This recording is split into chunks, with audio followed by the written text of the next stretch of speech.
இதுவரை நம்ம சேனலை சப்ஸ்கிரைப் பண்ணாதவங்க மறக்காமல் அந்த ரெட் கலர் பட்டனை கிளிக் பண்ணி சப்ஸ்கிரைப் பண்ணுங்கள். கூடவே அந்த பெல் பட்டனையும் சேர்த்து கிளிக் பண்ணுங்கள். நான் எப்போல்லாம் வீடியோ போகிறனோ அப்போல்லாம் உங்களுக்கு நோட்டிஃபிகேஷன் வந்துடும். எல்லாருக்கும் வணக்கம்.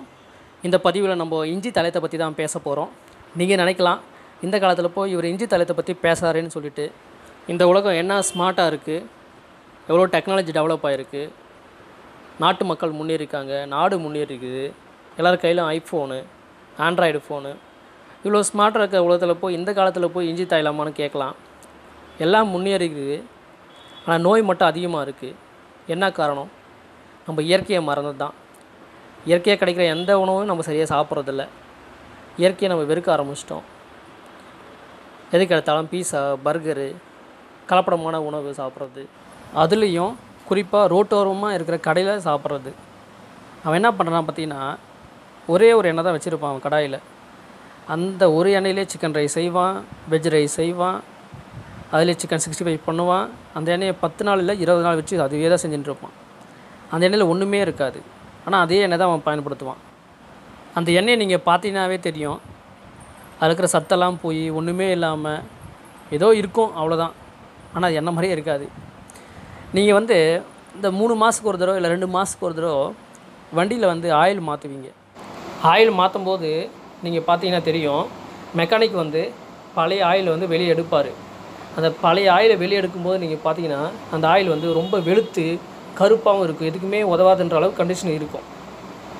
அதே மாதிரி தான் இருக்கும் இந்த ரோட்டு கடையில் போடுற ஃப்ரைட் ரைஸ் கடைன்னு சொல்லுவாங்க பார்த்தீங்களா, அந்த கடையில் இருக்க ஆயிலும் ரெண்டும் ஒரே மாதிரி தான் இருக்கும். ஏன்னா அந்த அளவுக்கு வெளுத்து போயிருக்கும், அதில் ஒன்றுமே சக்தி இல்லாமல் இருக்கும். ஆனால் அதையே வச்சு செஞ்சிட்ருப்பான். அதெல்லாம் சாப்பிட்டா என்ன ஆகும்? நமக்கு கார்டியோவாஸ்குலர் டிசீஸ் தான் வரும், ஹார்ட் சம்மந்தமான நோய் தான் வரும், கொலஸ்ட்ரால் அதிகமாக ஃபார்ம் ஆகும். இந்த மாதிரியான உணவு பழக்கம் தாங்க நோய் வரதுக்கு முதல் காரணமே. ஏதாவது சொல்லுங்கள், ஒரு வீட்லையாவது சுகர் பேஷண்ட் இல்லைன்னு சொல்லுங்கள். ஒரு வீட்டுக்கு ஒரு சுகர் பேஷண்ட்டு, 2 வீட்டுக்கு ஒரு ஹார்ட் பேஷண்ட்டு, ஒரு தெருவில் ஒரு கேன்சர் பேஷண்ட்டு. இது இல்லாமல் இருக்கா பாருங்கள். அந்த காலத்தில் இருந்துச்சு, ஆனால் இருந்த ரேஷியோ ரொம்ப கம்மி. இப்போ நோய் இல்லாத மனுஷனே இல்லை.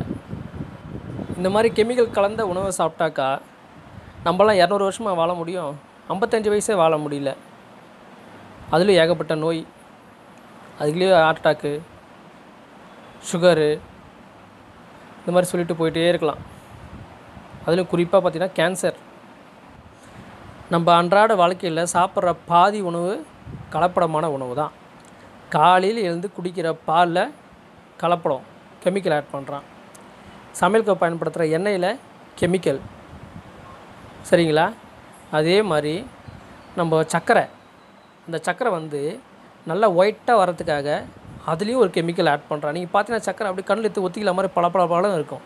அதை பளபளன்னு ஆக்கிறதுக்கே ஒரு கெமிக்கலை பயன்படுத்துகிறான். உப்பு, அந்த உப்பும் வெள்ளையாக வரத்துக்கும் அதே மாதிரி அந்த உப்பு ஒன்று உப்பு கல் சொல்கிறோம் பற்றி, அது ஒன்று ஒட்டாமல் இருக்கிறதுக்கு அதுக்கும் கெமிக்கல் ஆட் பண்ணுறான். சாப்பிட்ற வெஜிடபிள்ஸ்க்கு எல்லாத்துக்குமே 1க்கு 4-5 பூச்சி மருந்து அடிச்சிடறானுங்க கொல்லிலேயே, அதுலேயும் கெமிக்கல் இருக்குது. இந்த மாதிரியான கலப்படமான உணவை சாப்பிட்றதுனாலையும், அதுலேயும் குறிப்பாக பார்த்திங்கன்னா இந்த பிராய்லர் கோழி கறி சாப்பிட்றதுனாலையும், அதுவும் பெண் குழந்தைங்க சீக்கிரமாகவே வயசுக்கு வந்துடுறாங்க. இந்த காலத்தில் நிறைய பேருக்கு குழந்தை பிறக்காத இருக்க காரணமே இந்த பிராய்லர் கோழி சிக்கன் கறி சாப்பிட்றது தான் முதல் காரணமாகவே இருக்குது. அதனால் மேக்ஸிமம் வீட்டில் சாப்பிட பழகிக்குங்க. அப்படியே வீட்டில் நீங்கள் சாப்பிட்றதா இருந்தாலும் இந்த உப்பு பயன்படுத்தாதீங்க. நாட்டு மருந்து கடையில் இந்து உப்பு கிடைக்கும், இந்து உப்பு பயன்படுத்துங்க. சர்க்கரை பயன்படுத்தாதீங்க, பனை வெள்ளத்தை பயன்படுத்துங்க.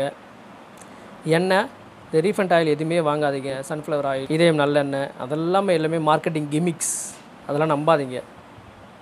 செலிபிரிட்டிஸ் இந்த டிவியில் ஆட் கொடுக்குறாங்க, இது பெஸ்ட்டு அது பெஸ்ட்டு, வைட்டமின் இருக்குது, வைட்டமின் டி இருக்குது, கால்சியம் இருக்குது, அதெல்லாம் தேவையில்லை. செக் ஆகிற இடத்துல கல்லெண்ணெய் 1 லிட்ரு, நல்லெண்ணெய் 1 லிட்ரு வாங்கி பயன்படுத்துங்க அன்றாட வாழ்க்கைக்கு தேவையாக இருக்க அளவுக்கு. சரி, நம்ம இன்றைக்கி பதிவுக்கு போவோம். கபால நோய் போக்கும் இஞ்சி தைலம். இந்த இஞ்சி தைலம் செய்யறதுக்கு தேவையான பொருள் என்னென்னு பார்த்தீங்கன்னா, நமக்கு முதல்ல ஒரு 1/4 கிலோ இஞ்சி தேவை. அந்த 1/4 கிலோ இஞ்சிலேருந்து தாராளமாக 100 ml இஞ்சி சாறு எடுக்கலாம். இஞ்சிக்கு புறம் நஞ்சு, அதனால தான் இஞ்சி தோலை சீவிட்டு நம்ம சாறு எடுக்கணும்.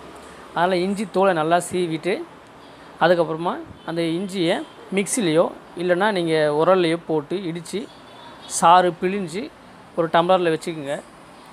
ஒரு 2 to 3 மினிட்ஸ் கழித்து பார்த்தீங்கன்னா அது வந்து நல்லா தெளிவாக இருக்கும். கீழே வந்து அந்த செடிமெண்டேஷன் சொல்கிற அந்த வண்டல் இருக்கும். அந்த வண்டலை விட்டுட்டு அந்த மேலே இருக்க தண்ணியை மட்டும் கரெக்டாக ஒரு 100 ml வர மாதிரி எதுவும் கலங்காமல் மெல்லமாக வடிகட்டி எடுத்துக்குங்க. அதே மாதிரி நாட்டு பசுமாட்டு பால் 100 ml எடுத்துக்குங்க. பாக்கெட் பால் பயன்படுத்தாதீங்க. எருமாட்டு பாலும் பயன்படுத்தக்கூடாது. நாட்டு பசும்பால் மட்டும் தான் பயன்படுத்தணும். அதில் 100 ml பசும்பால் எடுத்துக்குங்க. சப்போஸ் நீங்கள் பால் கறக்கிற இடத்துலேருந்து பசும்பாலை வாங்கிட்டு வந்தீங்கன்னாக்கா அது வாங்கிட்டு வந்து 1/2 an hourக்குள்ளவே யூஸ் பண்ணிடணும். அதுக்கப்புறமா வச்சு யூஸ் பண்ணாதீங்க. அதே மாதிரி சுத்தமான நல்லெண்ணெய் செக் ஆடுற இடத்துல போய் ஒரு 200 ml நல்லெண்ணெய் வாங்கிக்கோங்க. 100 ml இஞ்சி சாறு எடுக்க சொல்லியிருப்பேன். அதே மாதிரி 100 ml நாட்டு பசுமாட்டு பால் எடுக்க சொல்லியிருப்பேன். ஆனால் நல்லெண்ணெய் மட்டும் டபுளாக எடுக்க சொல்லியிருப்பேன். அதாவது 200 ml. நீங்கள் சப்போஸ் எனக்கு 50 ml பால் எடுத்துக்கிறேன், 50 ml இஞ்சி சாறு எடுத்துக்கிறேன், ஆனால் நல்லெண்ணெய் 100 ml எடுத்துக்கிறேன், நீங்கள் இந்த மாதிரியும் எடுத்துக்கலாம். 50 50 100 அப்படிலாம் 100 100 200 அந்த மாதிரி கணக்கு வச்சு டபுளாக எடுத்துக்கோங்க. ஒரு சுத்தமான பழைய மண் சட்டி ஒன்று எடுத்துக்கோங்க. அதை நம்ம ஏற்கனவே நம்ம பயன்படுத்தினு தான் இருக்கணும். அந்த மாதிரி ஒரு சுத்தமான மண் சட்டி எடுத்துக்கோங்க.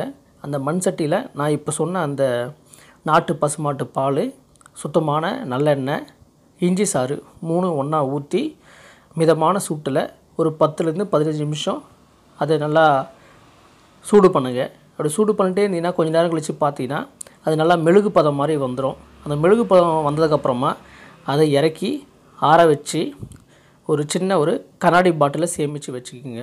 சில பேருக்கு அடிக்கடிக்கு எனக்கு தும்பல் வருது, ஜலதோஷம் பிடிச்சிருக்கு, தலை வலிக்குது, கழுத்து நரம்பு குஞ்சுது, தலை ரொம்ப பாரமாக இருக்குது. ஸோ அந்த மாதிரி நேரத்தில் நீங்கள் என்ன பண்ணுறீங்கனாக்கா வாரத்துக்கு 2 நாள் இல்லைன்னா 3 நாள் வந்து ஒரு உள்ளங்கை அளவுக்கு இந்த எண்ணெய் எடுத்து தலைக்கு வச்சு ஒரு 1/4 மணி நேரம் மசாஜ் பண்ணிவிட்டு அதுக்கப்புறம் நீங்கள் குளிக்கலாம். முதல் நாள்லேருந்தே உங்களுக்கு நல்ல முன்னேற்றம் இருக்கும். இது யாருன்னா செஞ்சு கொடுப்பாங்க, இது எங்கன்னா விற்குமா, நம்ம வாங்கி பயன்படுத்தலாம், அந்த மாதிரிலாம் நீங்கள் நினைக்காதீங்க. உங்களுக்கு தேவைக்கிற மருந்து நீங்கள் தான் செஞ்சுக்கணும். அதுக்கான வழிமுறையை நான் கொடுத்துருக்கேன். இதை பற்றி உங்களுக்கு ஃபீட்பேக் ஏதாவது சொல்லணும்னு ஆசைப்பட்டீங்கன்னா கமெண்ட் பாக்ஸில் தெரிவிங்க. கண்டிப்பாக இந்த வீடியோ உங்களுக்கு பிடிச்சிருக்குன்னு நினைக்கிறேன். மறக்காமல் லைக் பண்ணுங்கள், சப்ஸ்கிரைப் பண்ணுங்கள், உங்கள் நண்பர்களுக்கும் ஷேர் பண்ணுங்கள். மீண்டும் ஒரு நல்ல வீடியோடு உங்களை மறுபடியும் சந்திக்கிறேன். 11 சித்தர் பாதம் போற்றி. நன்றி, வணக்கம்.